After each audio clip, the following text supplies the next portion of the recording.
Alright, so today on Urban Homestead, you're going to get a little look at some of the knife making stuff I do. Right now I'm working on a project for a client that sent me a couple of railroad spikes that her husband had passed away a couple years ago, and at one point her son and her husband were walking along railroad tracks and picked up these couple of spikes, and she wanted me to make them into a couple of knives. Not real great steel. Railroad spikes in general are not a real good knife steel, but if you're not going to be using it as a knife per se, they make pretty cool looking conversation pieces here. So basically what I'm going to do is start grinding on these things here, and I'm going to use the Grizzly grinder today. So we'll find a nice hefty grit here to get started on these guys.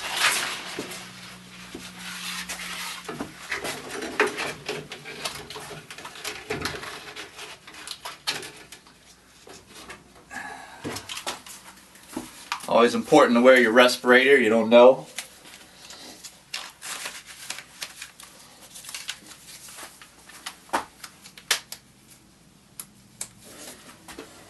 And away we go.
So basically this is what we're starting off with, and we'll just progress down through. I won't bore you with all the details of how long this takes to grind down. So I'll catch back up to you here in a little bit once we've gotten a little bit more of this material hogged off.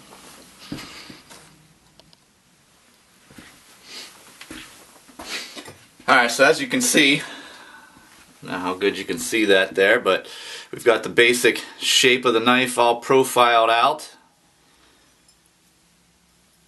And we're going to go drop down in some grades of the grit of the sandpaper and clean this up a little bit more. And then we'll be just about done with this guy here.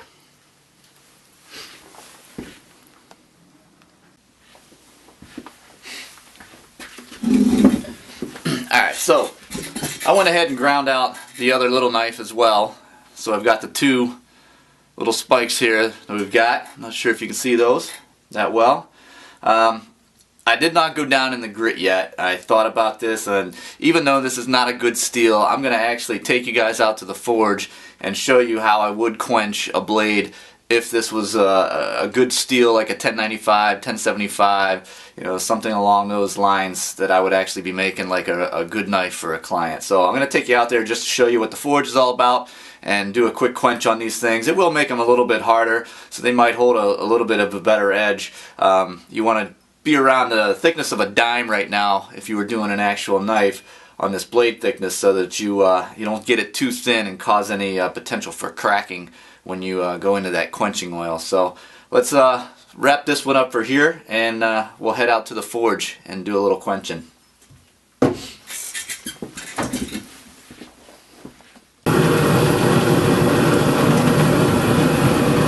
Alright, so basically I got everything warming up. I got my quench oil right here. I've got a little propane burner on that. I like to warm it up too, so it's pretty warm temperature when I go to quench, and it's not, you know, cold. It is pretty cold outside here. And then I've got my forge here. It's a 2-burner.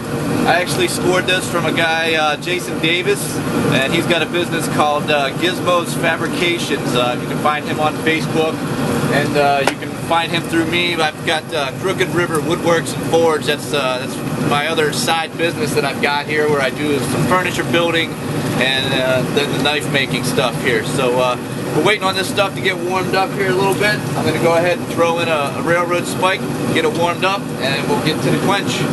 All right.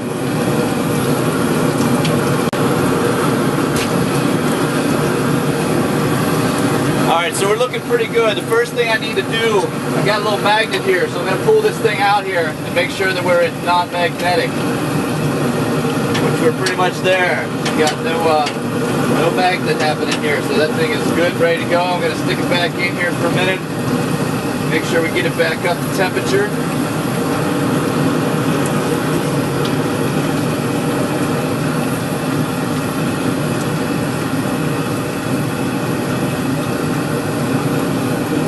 We're looking pretty good. Here we go with the quench.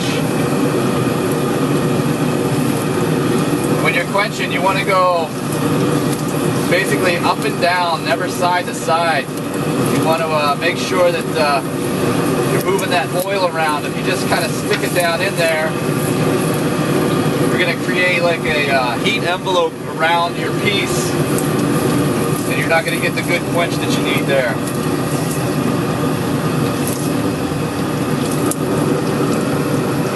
Alright, no cracks, no pops, sounded pretty good. So that's what we're looking for right there.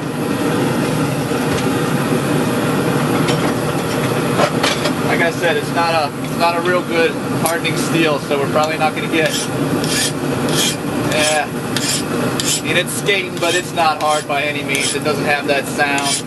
It wants to bite in a little bit, so it's not going to get real hard. But for our purposes here, more of a decoration monument piece, should be good to go. I'm going to quench the other one. We'll head back down to the grinder.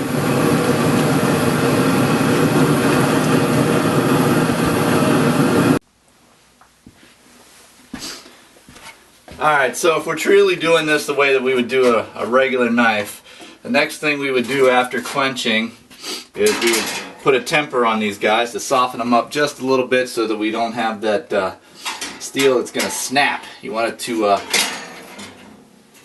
be a little bit more flexible, so that's what the tempering does to the material afterwards. So we're going to throw these guys in the oven, crank it up for about an hour, let that timer run. We're going to go 450 degrees. I don't think this thing will actually maintain a good 450 degrees. That's why I put it up there. So if we can get around 350 to 400, I think we'll be okay. And I'll run 2 cycles of that, and we'll get back to grinding after we're done.